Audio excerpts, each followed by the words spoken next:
Page 27, make up your mind. On page 26, we're getting a little more involved with intervals, with multiple notes at the same time.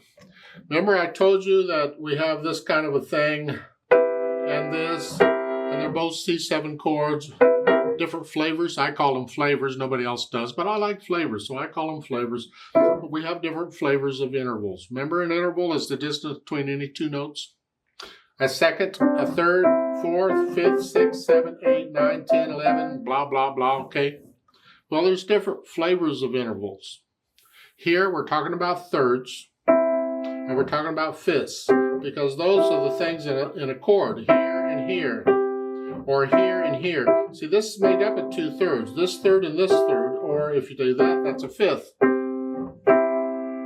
Those are really important intervals in our harmonic system. So let's get a little more involved with thirds and fifths here. With thirds, we have several different flavors, and right now we're just sticking with 2 flavors, major and minor. Remember we had scales for major and minor scales? Well, thirds, we can have major and minor thirds.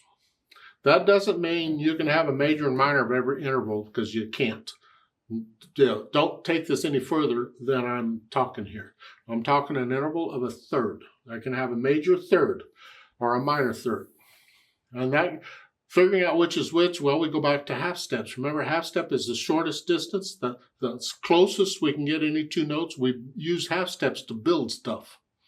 We always go to half steps. If I go up 4 half steps, I'm going to get a major third. So let's just take C major. And half steps use all the notes now. So that's a half step. 1, 2, 3, 4. It's got 1, 2, 3 notes in between. That is a major third. I can figure out any major third starting on any key, white or black. If I go up 4 half steps, I got it.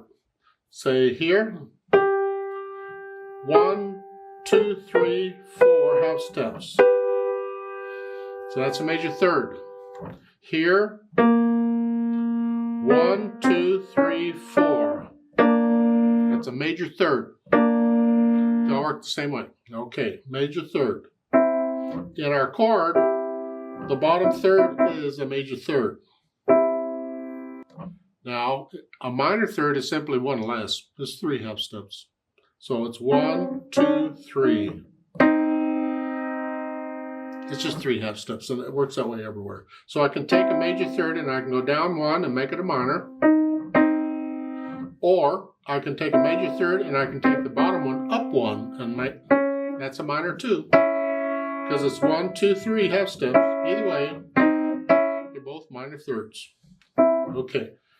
In a chord, you have a third here and a third here. Well, this is a major third, that is a minor third. Because that is 4 half steps, 1, 2, 3, 4. And this is 3 half steps, 1, 2, 3. So if I take a major third and I put a minor third on top of it, I get what's known as a major chord. Major chord. And it's a major chord because it's made up of a major third and a minor third, and that's important. So remember that. A major chord is made up of, I should say a major triad, because there's all kinds of chords. A major triad is a major third and a minor third on top.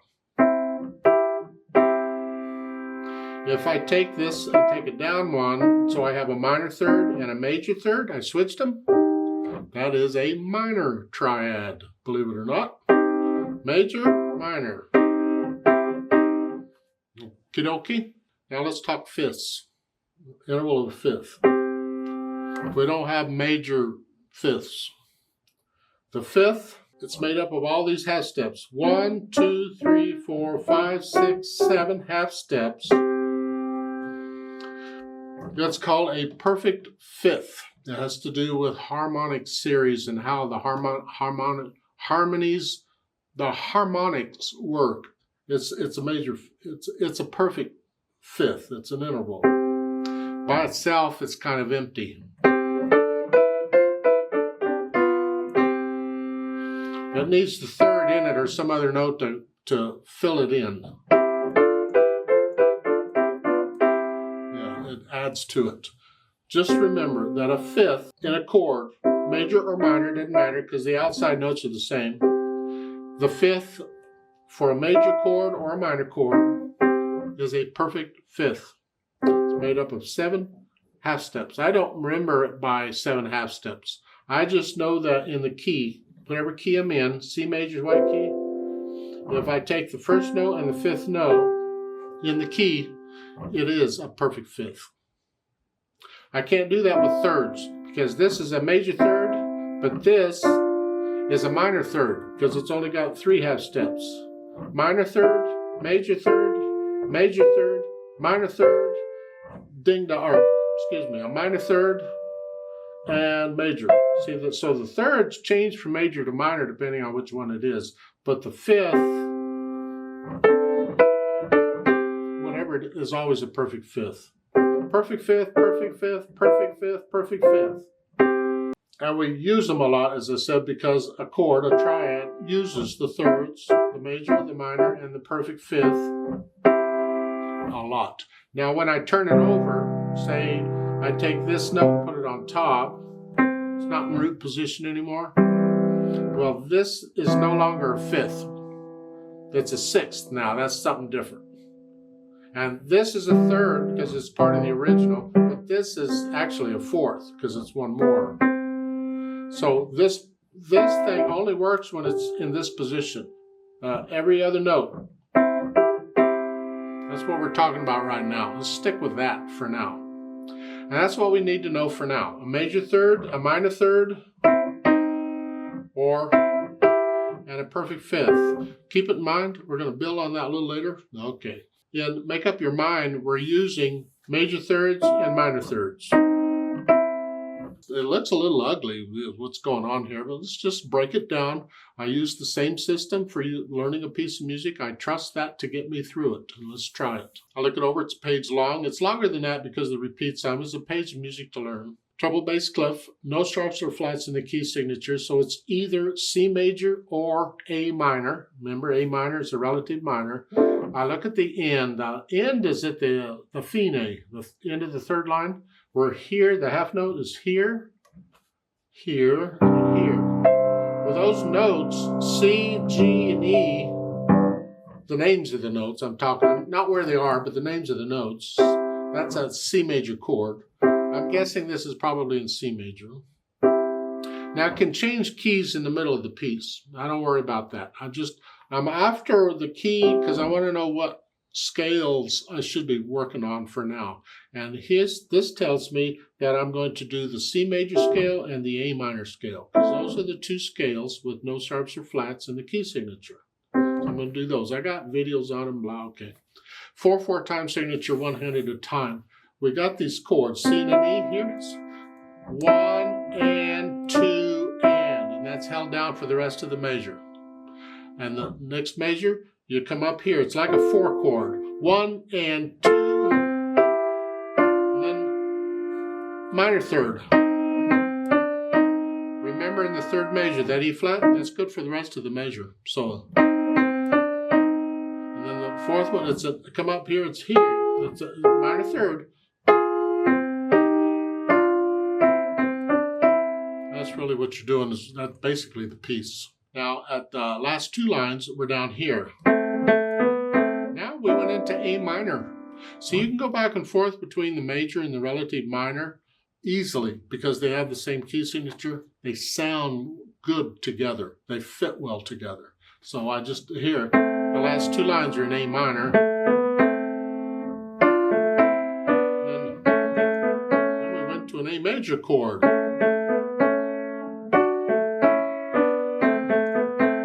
Basically the piece. So as ugly as this piece looked, it just looked just a few measures and we got it all because it's very repetitious. Let's see what the left hand's doing. You're down here, C and a G, and you should know those notes. I trust you know the names of these notes. 1, 2, 3, 4, 1, 2, 3, 4. This is fun. Go down to the 4th line. We're up here for the A minor. 1, 2, 3, 4, 1, 2, 3. Okay. So much for the left hand. Let's put them together and see what happens. We're here. And I'll hesitate, but that's okay. I don't care right now. It's 1,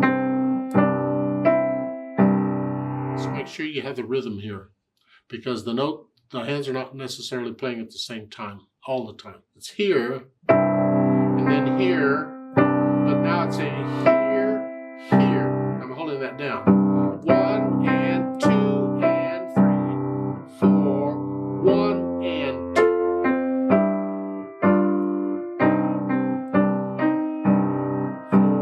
1 and 2. So I'll put the hands together, and then I'll go back over a line or whatever at a time. I don't know. A couple measures, 2 lines at a time. I don't know. It's how much are you struggling to get it? And I get rid of the hesitations. Go as slow as you got to go. I don't care, but no hesitation anywhere. Now, once I have the hesitations gone, then I'll think about the articulation, which they don't really give us any. So I'm going to pretty much connect it and lift up for the rest. The left hand, you can't connect it, but pretend you can. It's here, just going to.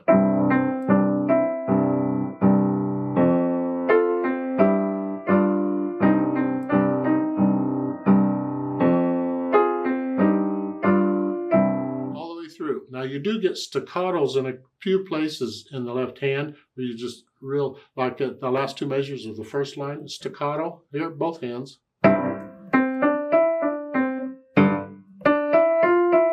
You do get a few staccatos in places, okay. Then the dynamics. It applies to the melody. It's the right hand, moderately loud, mezzo forte. These got to be very soft, because this will drown out what's going on in the right hand real easily. If you're playing the same, all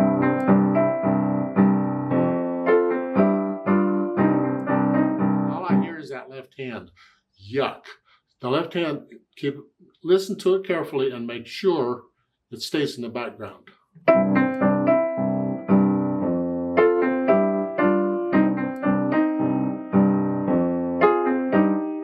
Now when you get down to the last 2 lines, this is soft.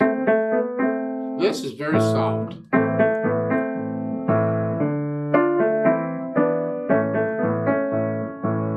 And the end, the 3rd line at the end of the line, the last 2 measures. You're sort of loud here.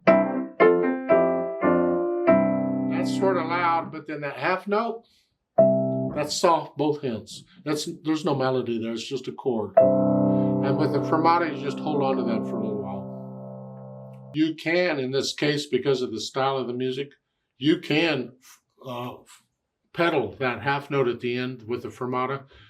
Puts the notes down first and then the pedal, to give it the overtones, to let them listen. This is sort of a blues piece, and it's a style there. A lot of times they'll end on a chord, they'll hold it out, and they'll color it. They'll add the overtones through the chord. That doesn't work in all styles of music, but it does work in blues. Now the speed, andante moderato, again, just how fast do you want this to go? How fast do you want that to go? Plus, we can do this in a blues style. So we can swing the rhythm, which is long short. 1 and 2 and 3, and you feel it. And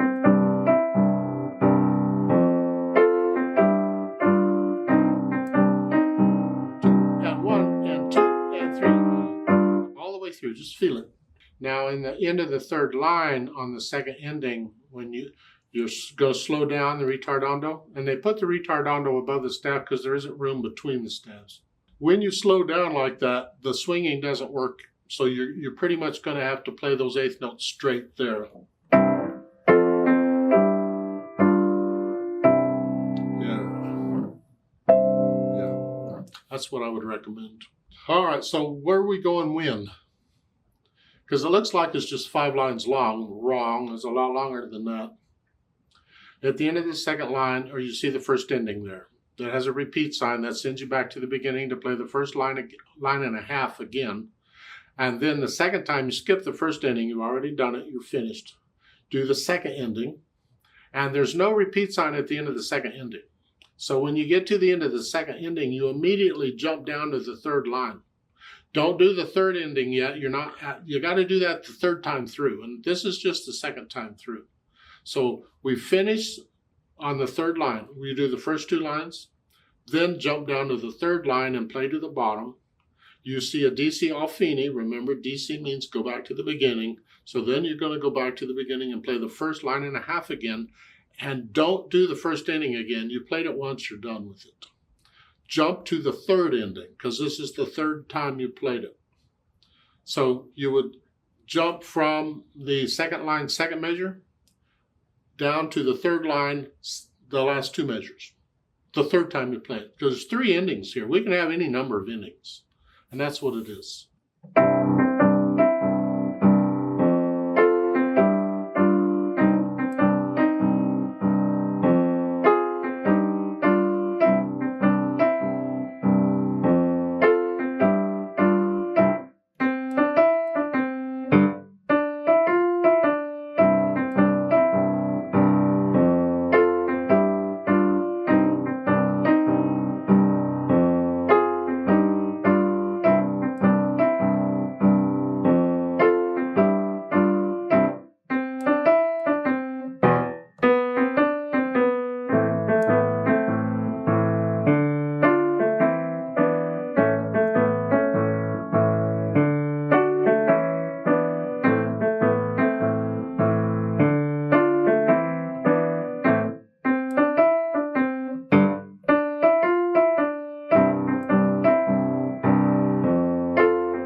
Let's play this together very slowly and check the notes and the rhythms. I'm not doing the dynamics. We're not performing it, so I'm not doing any louds and softs. I will do the staccatos. And we're going to do all the repeats and the DC and everything. So I'll give us 4 counts. And I am going to swing the rhythm. 1 and 2 and ready and go. Yeah.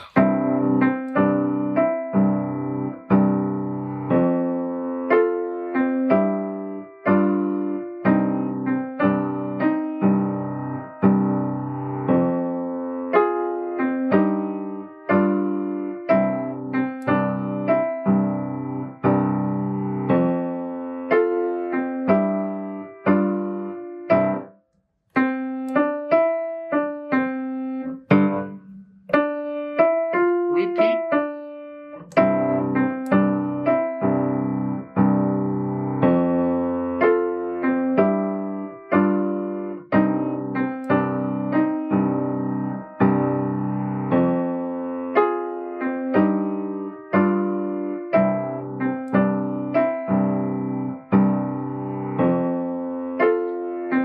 Second ending.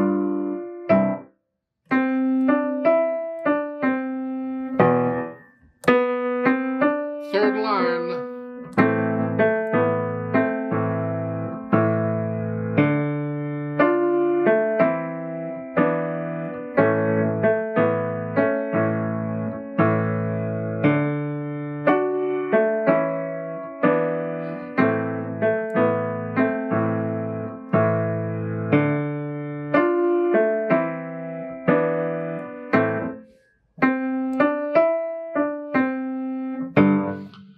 To the top.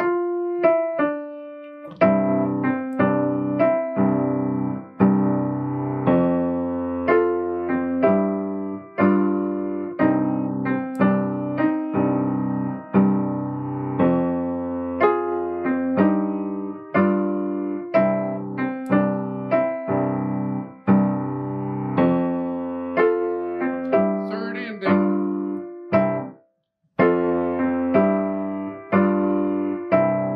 Rest, 2, hold.